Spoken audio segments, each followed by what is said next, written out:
बच्चों, welcome to our Urdu channel Urdu Dars Adab. आज हम पढ़ेंगे 10th क्लास में चैप्टर इंशाइया। इंशाइया क्या होता है, देखिए इसकी तारीफ़ पढ़ते हैं। इंशाइया मगरिब के असर से उर्दू अदब में शामिल हुआ। उर्दू में इंशाइये को मज़मून भी कहा जाता है। क्या होता है? इंशाइया होता है ऐसे, जिस तरह से हम ऐसे लिखते हैं उसी तरह से इंशाइया भी होता है, लेकिन इसके अपने अपने कुछ मुख्तलिफ पहलू होते हैं। जैसे कि हर इंशाइया निगार अपने ख़यालात और तासुरात का इजहार अपने तौर पर करता है, जिसके लिए कोई मखसूस तकनीक नहीं, अलबत्ता इंशाइये का अंदाज़ शगुफ्ता, तख्लीकी और अदबी होता है। क्या मतलब आया इस लाइन का? जो भी इंशाइया लिखने वाला होता है वो अपने ख़यालात और तासुरात का इजहार अपने तरीक़े से करता है ना। वो क्या सोचता है, वो क्या नहीं सोचता। जब भी हम ऐसे लिखते हैं तो हर इंसान के ऐसे लिखने का तरीक़ा अलग अलग होता है। जब भी कोई मज़मून लिखा जाता है, कोई किसी तरीक़े से लिखता है, कोई किसी तरीक़े से लिखता है ना। इसी तरह से तो उसकी ज़बान जो होती है वो शगुफ्ता भी होती है, अच्छी लगने वाली भी होती है और अदबी भी होती है। उर्दू में मुख्तलिफ़ मसाइल पर मज़मून निगारी की एक शानदार रिवायत रही है। सर सैयद, शिबली, हाली और ख्वाजा हसन निज़ामी से लेकर नियाज़ फ़तेहपुरी, ख्वाजा ग़ुलाम सैयदुस-सैयदैन की तहरीरें इसी ज़ेल में आती हैं। ठीक है, इन्होंने जितने भी मज़मून लिखे हैं, जितने भी इंशाइये लिखे हैं, वो इसी ज़ेल में आते हैं, जो अलग अलग मसाइल पर मबनी हैं। रशीद अहमद सिद्दीकी और मुश्ताक़ अहमद यूसुफ़ी वग़ैरह मुमताज़ इंशाइया निगार हैं। ठीक है बेटा, रशीद अहमद सिद्दीकी, इनका नाम बहुत ही ज़्यादा टॉप पर चलता है इंशाइया निगारी में, और मुश्ताक़ अहमद यूसुफ़ी का। आगे देखिए, हम अब पढ़ेंगे अब्दुल हरीम शरर। ये बहुत अच्छे इंशाइया निगार हैं। इनकी सवाने हयात देखिए, इनकी विलादत हुई थी 1860 में, यानी पैदाइश। उसके बाद सने वफ़ात है 1926। आगे पढ़ते हैं। अब्दुल हरीम शरर लखनऊ में पैदा हुए। शरर ने इब्तिदाई तालीम अपने वालिद से हासिल की। इब्तिदाई तालीम से मतलब शुरुआती तालीम। शरर को बचपन से ही पढ़ने लिखने का शौक़ था। उन्होंने बहुत सी असनाफ़ पर तबा आज़माई की। बहुत सी असनाफ़ यानी अलग अलग जितनी भी अदब की किस्में होती हैं उन सब पर उन्होंने तबा आज़माई की, यानी अपना जौहर दिखाया। उर्दू में शरर को तारीख़ी नावल का बानी कहा जाता है। क्या कहा जाता है? तारीख़ी नावल, यानी जो हिस्ट्रिकल नावल होते थे उसको पैदा करने वाला या उसकी शुरुआत करने वाला कौन है? शरर। उन्होंने कई तारीख़ी नावल लिखे, जिसमें फ़्लोरा, फ़्लोरंडा और मलकुल अज़ीज़ो वर जीना बहुत मशहूर हैं। शरर ने बेशुमार मज़ामीन लिखे, जिनमें अंशाइये, मालूमाती, माशरती मज़ामीन और सफ़रनामे शामिल हैं। इनमें गुज़िश्ता लखनऊ सबसे अहम है। गुज़िश्ता लखनऊ सबसे अहम मज़ामीन है। किसका? शरर का। शरर एक कामयाब सहाफ़ी भी थे। उन्होंने, सहाफ़ी से मतलब क्या होता है बच्चों? सहाफ़ी से मतलब होता है पत्रकार, रिपोर्टर। उन्होंने कई रिसाले निकाले, जिनमें दिलगुदाज सबसे अहम है। ठीक है, मैगज़ीन्स भी निकाली थी, उसमें कौन सा सबसे ख़ास है? दिलगुदाज। समझ में आया? इस तरह आगे देखिए, आज जो हम पढ़ रहे हैं इनका सबक नंबर 4, उसका नाम है मगरूर जूता, है ना। मगरूर जूता, चूँकि मेरी बुक में मिसप्रिंट था इसलिए मैं आपको इसको खुलासे के तौर पर समझा रही हूँ। अब्दुल हलीम शरर, जो कि एक मशहूर सहाफ़ी और इंशाइया परदाज़ हैं, उन्होंने अपनी इस इंशाइया मगरूर जूता में जिस दिलचस्प अंदाज़ में बहस की है, उस बात को साबित किया है कि जूता कोई हक़ीर चीज़ नहीं होती, बल्कि इंसान की ज़िंदगी में भी उसका एक अहम मुकाम है, एक अच्छी जगह है। ये उन्हीं के फ़न का कमाल है। आइए पढ़ते हैं कैसा है ये जूते का सबक। एक दिन मुसन्निफ़ ने अपने जूते, जो इंतहाई पुराने होने की वजह से फट गए थे, गुस्से में बुरी तरीके से फेंक दिए। मुसन्निफ़ का इस तरह जूतों का फेंकना ख़ुद जूतों को बहुत बुरा लगा, और उन्होंने बड़े ही गुस्से वाले अंदाज में कहा। किसने? जूतों ने। कि अब आपको मेरी ज़रूरत नहीं तो निकाल दीजिए, मगर ऐसी बेइज्जती तो ना कीजिए।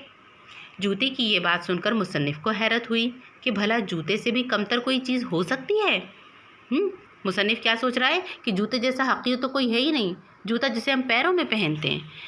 फिर आगे देखिए क्या लिखते हैं। और तमाम वो बातें निहायत ही गिरी हुई और ज़िल्लत से भरी हुई होती हैं। मुसन्निफ़ ने जूते से कहा कि तू हर वक्त पाँव से कुचला और रोंदा जाता है और रास्ते की गंदगी को समेटता फिरता है, लेकिन जूता भी हाजिर जवाब और अपनी इज़्ज़त को प्यारा जानने वाला था। अब जूते को देखो कैसे दिमाग आए। उसने मुसन्निफ़ की हर बात का जवाब ऐसे अंदाज में दिया कि ख़ुद मुसन्निफ़ को ही लाजवाब होना पड़ा। अब सुनिए जूते ने क्या कहा। जूते ने कहा कि मुझे आप अपने घर में जलील समझा करें, लेकिन अपनी जगह गौर करता हूँ तो अपने में कोई ज़िल्लत और हक़ारत की बात नहीं पाता। कौन कह रहा है ये? जूता कह रहा है कि मैं अपने आप को ना तो जलील समझता हूँ ना हकीर समझता हूँ, ऐसी कोई बात मुझ में है ही नहीं। मैं जिससे बना हूँ उसी से आपका जिस्म बना है। जूता किससे बनता है बच्चों? जूता बनता है चमड़े से, और चमड़े से ही हमारा भी जिस्म बना है। इंसान का जिस्म चमड़ी का ही वबाल है। यही खूबी जो आपकी खाल में है कभी मुझ में भी थी। जूता कह रहा है मुसन्निफ से, मरने के बाद मेरी हालत आपसे अच्छी रही। मैं तो गलने सड़ने से बचकर आपके पैरों का लिबास बन गया। इसके अलावा मैं टोपी का अस्तर बनकर आपके सर पर भी जा पहुंचता हूं। लेकिन आपके जिस्म के किसी हिस्से को खल्क़ुल्लाह की खिदमत का मौका मिले, इसकी कोई उम्मीद नहीं है ना। जब जूता ख़राब हो जाता है तो उसके चमड़े का पैरों का लिबास भी बन जाता है, यानी मोज़े बन जाते हैं, और टोपी का अस्तर भी बन जाता है। लेकिन इंसान का जिस्म, इंसान का चमड़ा अगर गल जाए तो कब्र में जाने के बाद वो अल्लाह ताला की या किसी भी मखलूक की खिदमत में काम नहीं आता। जूते की इन वाइज़ाना बातों से मुसन्निफ़ का दिल काँप गया और उन्होंने कहा, अगर मैं तुम्हारी बात का कायल हो जाऊँ, लेकिन तुम्हारी सूरत भी तो वैसी हो, तुम एक फटे हुए जूते हो। इस बात पर जूते ने झुंझलाते हुए जवाब दिया कि अगर मैं आपके बादशाह या हाकिम का जूता होता तो आप ज़मीन पर सर रखकर मुझे चूमते, और अगर मैं आपके मुर्शिद या वली अल्लाह का जूता होता तो फटा टूटा होने के बावजूद भी आप मुझे अपनी आँखों से लगाते। और आगे बहस जारी रखते हुए जूते ने कहा कि जब मुक़द्दस दरबार इलाही में हज़रत मूसा अलैहिस्सलाम जहाँ तक मुझे पहन कर गए, वहाँ आप और बड़े बड़े आइमा दीन भी नहीं जा सकते, है ना। जूते ने बहुत सही बात करी। जूता तो हर जगह जा सकता है क्योंकि वो तो इंसान के पैर में है, लेकिन आप जैसे माइका लाल, आप जैसे बड़े बड़े दीन वाले भी वहाँ नहीं जा सकते जहाँ पर हज़रत मूसा अलैहिस्सलाम कलीमुल्लाह मुझे पहन कर गए थे। हज़रत मूसा अलैहिस्सलाम को कलीमुल्लाह का ख़िताब क्यों मिला था? क्योंकि वो अल्लाह ताला से बातचीत किया करते थे। और आखिर में जूते ने सबसे ज़रूरी और कारआमद बात की, जो कि पूरे क़िस्से का ख़ुलासा है। वो क्या कही? देखिए, सुनते हैं। वो ये कि मैंने एक जूता होते हुए अपने फ़राइज़ जितनी खूबी और ईमानदारी से अदा किए। आपने मुझे पहनकर अच्छे या बुरे जैसे काम भी किए। मैंने कभी नाफरमानी नहीं की। हालांकि आपके बुरे कामों की वजह से मुझे बहुत तकलीफ़ें बर्दाश्त करनी पड़ी, लेकिन मैंने कभी उज़्र पेश नहीं किया। जूते ने क्यों कहा ऐसा?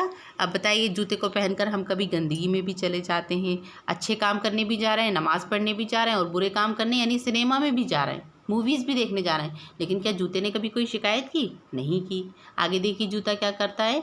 जूते ने मुसन्निफ़ से सवाल किया कि आप बताएं, क्या आपकी ज़िंदगी के फ़राइज़ को पूरी ईमानदारी और बिना कोई उज़्र पेश करे पूरा करते हैं?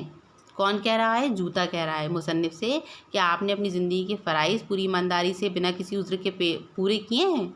जूते का ये सवाल सुनकर मुसन्निफ़ पूरी तरह लाजवाब हो चुके थे, क्योंकि मुसन्निफ़ इस बात को समझ चुके थे कि आज इंसान जूते से भी गया गुज़रा हो चुका है, क्योंकि वो ईमानदारी से अपने फ़राइज़ को अंजाम देने में एक जूते की बराबरी भी नहीं कर सकता।